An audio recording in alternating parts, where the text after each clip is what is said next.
आप देख रहे हैं आइला टॉक्स चैनल और आज का हमारा टॉपिक है पर्यावरण संरक्षण अधिनियम 1986। इसको स्टार्ट करने से पहले थोड़ा सा उसके बारे में हम आपको बता देते हैं। ये जो पर्यावरण संरक्षण अधिनियम है उसे वैसे तो बहुत सारी बातें, बहुत सारे नियम, उपनियम शामिल किए गए हैं। इतने नियम हैं कि आप पढ़ते पढ़ते थक जाएंगे। लेकिन पर्यावरण संरक्षण अधिनियम को बनाया गया है 1986 में। 1986 से पहले यानी कि 1984 को भोपाल में एक बड़ा हादसा हुआ था जिसको कि भोपाल गैस कांड के नाम से जाना जाता है, जिसमें जहरीली गैस कई लोगों की जान लेकर चली गई थी। ऐसे जहरीली गैस कांड की वजह से कई लोग अपने जान से हाथ धो बैठे थे और कई लोग थे जो विकलांग हो गए थे। कई समय तक उस जहरीली गैस का प्रभाव रहा और बच्चे जो पैदा हुए वो अपंग पैदा हुए। वो जहरीली गैस क्या थी, उस जहरीली गैस का नाम क्या था, ये हमारा आज का आपसे एक क्वेश्चन है। आप हमें कमेंट्स करके बताइएगा कि उस गैस का नाम क्या है जिसकी वजह से भोपाल में इतने सारे लोगों की जान चली गई थी। इस हादसे के बाद ये पता चला कि कई नियमों का जो पर्यावरण प्रदूषण से संबंधित थे उनका उल्लंघन किया गया है और कई नियमों का पालन नहीं किया गया है जो पर्यावरण संरक्षण से संबंधित थे। फिर उसकी जिम्मेदारी किसके ऊपर आई? अब कौन इसका जिम्मेदार था जिसने पर्यावरण का पालन नहीं किया, जिसने पर्यावरण संरक्षण के विषय पर नहीं सोचा? तो इस तरह के जितने भी हादसे होते हैं और अगर कोई नियम ना हो तो फिर इसकी सारी जिम्मेदारी सरकार को लेनी पड़ती है। तब सरकार ये चाहती थी कि अब ऐसा कोई अधिनियम होना चाहिए जो पर्यावरण संरक्षण से संबंधित हो, भविष्य में इस तरह की कोई घटना ना घटे। इस घटना के होने से पहले ही उस पर प्रतिबंध लगाया जा सके, उसको रोका जा सके, यानी किसी भी तरह की इस तरह की घटना दोबारा ना घटी तो उसको हम पहले से रोक लें, पहले से प्रतिबंध लगा दें। सारी कंपनियों को पर्यावरण संरक्षण अधिनियम के रूल्स के अंतर्गत अपनी फैक्ट्रियों को शुरू करने का अधिकार होगा और इन उद्देश्यों के लिए पर्यावरण संरक्षण अधिनियम 1986 को बनाया गया। अब अगर हम कहें कि भोपाल गैस कांड जो है वो एक कारण है पर्यावरण संरक्षण अधिनियम को बनाने का, तो ये कहना गलत होगा। पर्यावरण संरक्षण अधिनियम को बनाने के इसके अलावा भी कई कारण थे, जैसे संयुक्त राष्ट्र का प्रथम मानव पर्यावरण सम्मेलन 5 जून 1972 में स्टॉकहोम में संपन्न हुआ। इसी से प्रभावित होकर भारत ने पर्यावरण के संरक्षण के लिए पर्यावरण संरक्षण अधिनियम 1986 पास किया। ये एक विशाल अधिनियम है जो पर्यावरण के समस्त विषयों को ध्यान में रखकर बनाया गया है। इस अधिनियम का मुख्य उद्देश्य वातावरण में रसायनों की अधिकता को नियंत्रित करना व पारिस्थितिकी तंत्र को प्रदूषण मुक्त रखने का प्रयत्न करना है। तो संयुक्त राष्ट्र में जो सम्मेलन हुआ था उस सम्मेलन में ये बात कही गई थी स्टॉकहोम के कि पर्यावरण संरक्षण के लिए नियम बनाए जाएं। तो हम ये कह सकते हैं कि हमारा जो 1986 का अधिनियम है वो उस जो स्टॉकहोम का सम्मेलन था उसके मद्देनज़र बनाया गया है। लेकिन जैसा कि हमने बहुत सी जगह अध्ययन किया और अध्ययन करने के बाद हमने ये पाया कि पर्यावरण संरक्षण अधिनियम को बनाने का जो मुख्य उद्देश्य था, जो मुख्य वजह थी, वो वजह असल में भोपाल गैस कांड की घटना ही थी। इसका असर जो है वो बहुत ज़्यादा पड़ा था पर्यावरण सुरक्षा के ऊपर और उसको मद्देनज़र रखते हुए ये पर्यावरण संरक्षण अधिनियम जो है ये बनाया गया था। और किस नाम से जाना जाता है? तो पर्यावरण संरक्षण अधिनियम को जो है एक अम्ब्रेला एक्ट के नाम से भी जाना जाता है, यानी कि छाता अधिनियम। ये अधिनियम छाता अधिनियम इसलिए कहलाता है क्योंकि इस अधिनियम के नीचे और भी कई अधिनियम बने हुए हैं, जैसे वन्य जीव संरक्षण अधिनियम, पर्यावरण प्रदूषण अधिनियम और इसके अलावा अगर हम देखें तो जल प्रदूषण अधिनियम, वायु प्रदूषण अधिनियम, ऐसे बहुत सारे छोटे छोटे अधिनियम हैं जिसकी वजह से इस अधिनियम को छतरी अधिनियम या अम्ब्रेला एक्ट के नाम से भी जाना जाता है। ये अधिनियम जो बनाया गया था तो मुख्य रूप से फैक्ट्री या उन संस्थाओं के लिए जैसे नई कंपनियां शुरू होती थी और वह पर्यावरण से अलग होकर काम करती थी, और उन कंपनियों का उद्देश्य क्या था? केवल पैसा कमाना। पर्यावरण से उनका कोई लेना देना नहीं होता था। इसी के लिए ये अधिनियम बनाया गया था। ऐसा नहीं था कि केवल फैक्ट्री के लिए इस अधिनियम को बनाया गया हो। ये फैक्ट्री के लिए, कंपनी के लिए, सरकारी विभागों के लिए, इन सब के लिए इस अधिनियम को बनाया गया था। इस अधिनियम में 26 धाराएं हैं जिन्हें 4 अध्यायों में बांटा गया है। ये कानून पूरे देश में 19 नवंबर 1986 से लागू किया गया था। यानी इस अधिनियम को पूरे भारत देश में लागू किया गया है और 4 अध्याय इसके हैं और 26 इसकी धारा हैं। ये बहुत ही महत्वपूर्ण है क्योंकि कई बार कंपटीशन एग्ज़ाम में यही पूछा जाता है कि यह अधिनियम कब लागू हुआ और क्या ये संपूर्ण भारत में लागू था और इसमें कितनी धाराएं हैं और कितने अध्याय हैं। अब इस अधिनियम के उद्देश्य पर अगर हम चर्चा करें तो इसके निम्न उद्देश्य हैं। पहला है पर्यावरण का संरक्षण एवं सुधार करना। दूसरा, मानव पर्यावरण के स्टॉकहोम सम्मेलन के नियमों को कार्यान्वित करना। तीसरा, मानव, प्राणियों, जीवों, पादपों को संकट से बचाना। चौथा, पर्यावरण संरक्षण हेतु सामान्य एवं व्यापक विधि निर्मित करना। और पांचवा, विद्यमान कानूनों के अंतर्गत पर्यावरण संरक्षण प्राधिकरणों का गठन करना तथा उनके क्रियाकलापों के बीच समन्वय को स्थापित करना। तो ऐसे कुछ उद्देश्य थे जिनके उद्देश्यों को पूर्ति करने के लिए इस अधिनियम को बनाया गया था। ये अधिनियम के प्रमुख उद्देश्य थे कि पर्यावरण का संरक्षण भी किया जाए, पर्यावरण संरक्षण के लिए जितने सुधार हो सकते हों उन सुधारों को भी किया जाए, और स्टॉकहोम सम्मेलन में जो पर्यावरण संरक्षण के लिए नियम बनाए गए थे उनको कार्यान्वित कराया जाए, उनको लागू करवाया जाए, और मानव के साथ साथ जितने भी प्राणी हैं, जीव हैं, पादप हैं, उनको संकटों से बचाकर उनको सुरक्षा प्रदान की जाए। तो ऐसे कई उद्देश्य थे जिनकी पूर्ति के लिए ये बनाया गया था। जैसा कि हमने आपको बताया था कि इसके 4 अध्याय हैं, तो हम इसके पहले अध्याय की बात करते हैं। सबसे पहला, इसका विस्तार संपूर्ण भारत पर है, और दूसरा, ये उस तारीख को प्रवृत्त होगा जो केंद्रीय सरकार राजपत्र में अधिसूचना द्वारा नियत करे, और इस अधिनियम के भिन्न भिन्न उपबंधों के लिए और भिन्न भिन्न क्षेत्रों के लिए भिन्न भिन्न तारीखें यानी कि दिनांक नियत की जा सकती हैं। तो अध्याय 1 में सबसे पहली बात ये कही गई है कि इसका विस्तार संपूर्ण भारत पर होगा। ये संपूर्ण भारत पर लागू है, किसी स्पेशल राज्य के लिए ये नहीं है, बल्कि ये पूरे भारत में लागू होगा, और ये उस तारीख को शुरू होगा जिसे केंद्र सरकार राजपत्र में अधिसूचना द्वारा जारी करे। राज्य के लिए अलग अलग छोटे छोटे रूल्स बनाए जा सकते हैं, और रूल्स के अलावा अगर ऐसा लगता है कि इनको अलग अलग तारीखों पर लागू किया जाए तो स्टेट वाइज इन रूल्स को अलग अलग डेट पर भी लागू किया जा सकता है। पर्यावरण के अंतर्गत जल, वायु और भूमि है। इन तीनों से मिलकर ही पर्यावरण बनता है, और इनके अंतर संबंध है जो जल, वायु और भूमि तथा मानवों, अन्य जीवित प्राणियों, पादपों और सूक्ष्म जीवों और संपत्ति के बीच विद्यमान है। एक पर्यावरण में क्या चीज़ें आती हैं? देखिए, जल है, वायु है, भूमि है।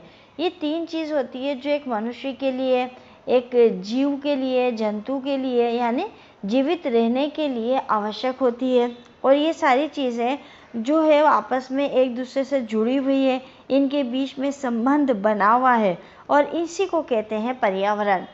पर्यावरण प्रदूषक से ऐसा ठोस, द्रव्य व गैसीय पदार्थ अभिप्रेत है जो ऐसी सांद्रता में विद्यमान है जो पर्यावरण के लिए क्षतिकर हो या हो सकता हो, या जिसका क्षतिकर होना संभव हो। यानी पर्यावरण प्रदूषक कौन सा पदार्थ कहलाता है? जो ठोस भी हो सकता है, द्रव्य भी हो सकता है, गैस के रूप में भी हो सकता है। जैसे भोपाल गैस कांड तो वो गैसीय पदार्थ था जिसने पर्यावरण को प्रदूषित किया था। अब द्रव्य पदार्थ में हो सकता है कि नदी का पानी गंदा होना, प्रदूषित होना, जिससे कि लोग बीमार हो जाते हैं। तो ऐसी कोई भी पदार्थ जो ठोस, द्रव्य या गैस के रूप में हो और जो हमारे पर्यावरण में घुल मिल जाता हो, इतना घुल मिल जाता हो कि वो पर्यावरण के लिए क्षतिकर हो और जिससे कि मनुष्य का या फिर जो पादप हैं, प्राणी हैं, सूक्ष्म जीव हैं, जंतु हैं, उनको उससे नुकसान पहुंचता हो। परिसंकट में पदार्थ से ऐसा पदार्थ या निर्मित अभिप्रेत है जो अपने रासायनिक या भौतिक रासायनिक गुणों के या हटाने के कारण मानवों, अन्य जीवित प्राणियों, पादपों, सूक्ष्मजीवों, संपत्ति या पर्यावरण को हानिकारित कर सकती हो। तो परिसंकट में पदार्थ ऐसे पदार्थ होते हैं जिसमें कि रसायन इतना मिलावा हो कि जिसकी वजह से किसको नुकसान हो रहा हो, जीवित प्राणियों को, पादपों को, सूक्ष्मजीवों को, संपत्ति को और पर्यावरण को। अब संपत्ति में जैसे ताजमहल, वाइट सफ़ेद ताजमहल है जो पर्यावरण प्रदूषण के कारण अपना उसका कलर जो है वो चेंज हो रहा है। तो ये सब किसकी वजह से हो रहा है? पर्यावरण प्रदूषण की वजह से। तो ऐसा कोई भी रासायनिक पदार्थ जिसकी वजह से इन सब को नुकसान पहुँचे वो पर्यावरण प्रदूषण के अंतर्गत आता है। अब हम इसके अध्याय 2 की बात करें। केंद्र सरकार की पर्यावरण के संरक्षण और सुधार के लिए उपाय करने की शक्ति। तो यहाँ पर्यावरण संरक्षण अधिनियम के अंतर्गत सेंट्रल गवर्नमेंट को पर्यावरण के संरक्षण की, पर्यावरण में सुधार करने की, जितनी भी इसको सुधारने के लिए जितनी भी उपाय करने की शक्ति है वो केंद्रीय सरकार को प्राप्त है। अधिकारियों की नियुक्ति तथा उनकी शक्तियाँ और कृत्य निर्देश देने की शक्ति। तो जितने भी अधिकारी हैं जिनको जो पर्यावरण संरक्षण से जुड़े हुए हैं उनकी नियुक्ति करना, उनको उनके पद से हटाना, उनको उनकी शक्तियाँ प्रदान करना, उनसे कौन कौन से कार्य करवाना है, ये सारा अधिकार सेंट्रल गवर्नमेंट को है। निर्देश देने की शक्ति मतलब उनको अगर कोई निर्देश देना हो कि उनको कैसे अपने कार्य को करना है तो वो भी कैसे केंद्रीय सरकार करेगी। पर्यावरण प्रदूषण का विनियमन करने के लिए नियम अगर कोई बनाएगा तो वो भी केंद्र सरकार बनाएगी। और इसके अध्याय 3 की हम बात करें तो पर्यावरण प्रदूषण का निवारण, नियंत्रण और उपशमन इसके अंतर्गत किया जाएगा। उद्योग चलाने, संक्रिया आदि करने वाले व्यक्तियों द्वारा मानकों से अधिक पर्यावरण प्रदूषकों का उत्सर्जन या निस्सारण नहीं होने देना। तो क्या है कि जब उद्योग चलाते हैं या कोई फैक्ट्री चलाते हैं तो उनके कितना वो प्रदूषण कर सकते हैं, कितना पर्यावरण प्रदूषित कर सकते हैं, उसके मानक तय किए गए हैं। उन मानकों से ज़्यादा वो अगर प्रदूषण फैलाते हैं तो फिर उनके ऊपर लीगल एक्शन लिया जाएगा। परिसंकट में पदार्थों को हटाने वाले व्यक्तियों द्वारा प्रक्रिया संबंधी रक्षोपायों का पालन किया जाना चाहिए और कुछ मामलों में प्राधिकरणों और अभिकरणों को जानकारी का दिया जाना। अब कुछ ऐसे मामले होते हैं जहाँ पर कि जो इसके लिए ट्रिब्यूनल बनाए गए हैं, जो न्यायाधिकरण बनाए गए हैं, उनको भी जानकारी होनी चाहिए, उनकी जानकारी भी देना चाहिए। नमूने लेने की शक्ति और उसके संबंध में अनुसरण की जाने वाली प्रक्रिया। अब नमूने लेने की शक्ति मतलब कि अगर कोई फैक्ट्री है तो वहाँ से आप ये नमूना ले सकते हो जाके कि उस फैक्ट्री में जो प्रदूषण है वो हमारे जितने मानक दे रखे हैं सरकार ने उसके अनुसार है या नहीं है। तो उसके लिए वहाँ से वो नमूना भी ले सकते हैं और उसके से संबंधित कार्रवाई भी कर सकते हैं।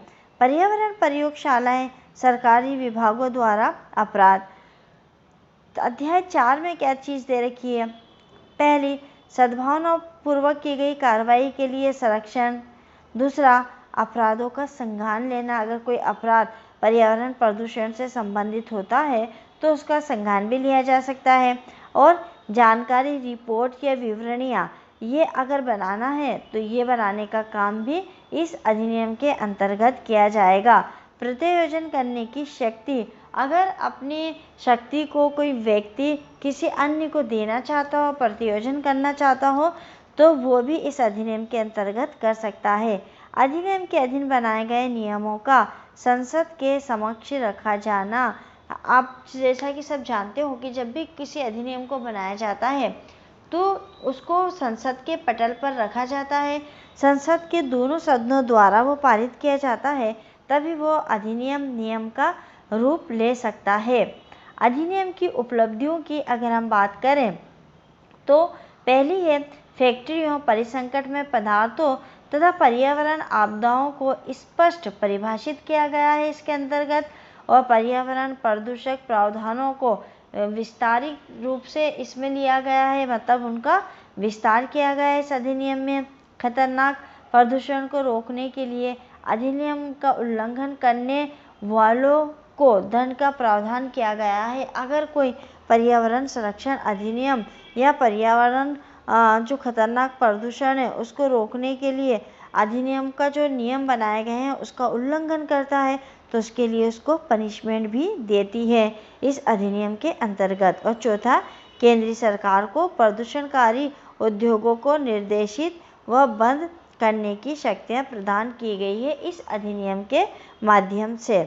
पांचवा, व्यक्तियों व कंपनियों के साथ ही सरकारी विभागों को भी अधिनियम के दायरे में लाया गया है। केवल ये नहीं है कि प्राइवेट व्यक्ति या कंपनियां हैं तो उसको इस अधिनियम के अंतर्गत लाया है, बल्कि उन समस्त सरकारी जो फैक्ट्रियां हैं, कारखाने हैं, उद्योग हैं, उनको भी इस अधिनियम के अंतर्गत लाया गया है, जिससे कि पर्यावरण प्रदूषित होने का खतरा होता है।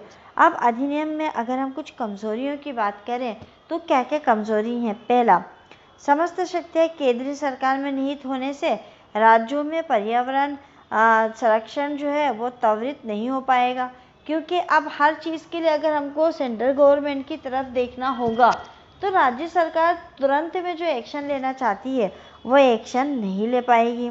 दूसरा, सामान्य न्यायालयों में पहले से ही लाखों मुकदमे पड़े हैं, ऐसे में अगर पर्यावरण प्रदूषण से संबंधित मुकदमों के लिए विशेष न्यायालय की व्यवस्था की जाती या की जानी चाहिए थी, लेकिन ये प्रावधान इस अधिनियम में नहीं किया गया है। तो क्या है, ऑलरेडी न्यायालय में इतने पेंडिंग केस हैं कि पर्यावरण प्रदूषण से संबंधित कोई केस जाएगा तो उसमें काफ़ी समय लग जाएगा, तो इसके लिए एक अलग से न्यायालय की स्थापना होनी चाहिए। तीसरा, इस अधिनियम के अनुसार किसी भी भारतीय नागरिक को किसी उद्योग द्वारा किया जा रहे प्रदूषण के संबंध में जनहित याचिका दायर करने का अधिकार तो दिया है, किंतु उसके साथ 60 दिन के नोटिस जैसी प्रतिबंध से वह स्वयं को कमज़ोर पाता है।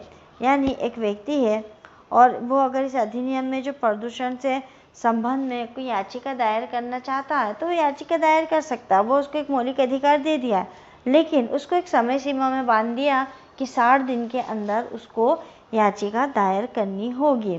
चौथा, प्रदूषण के अन्य प्रकारों जिनमें ओजोन परत का क्षरण, अम्लीय वर्षा और ग्रीन हाउस प्रभाव, समुद्री प्रदूषण आदि आते हैं, परंतु इनका इस अधिनियम में कोई स्थान नहीं है।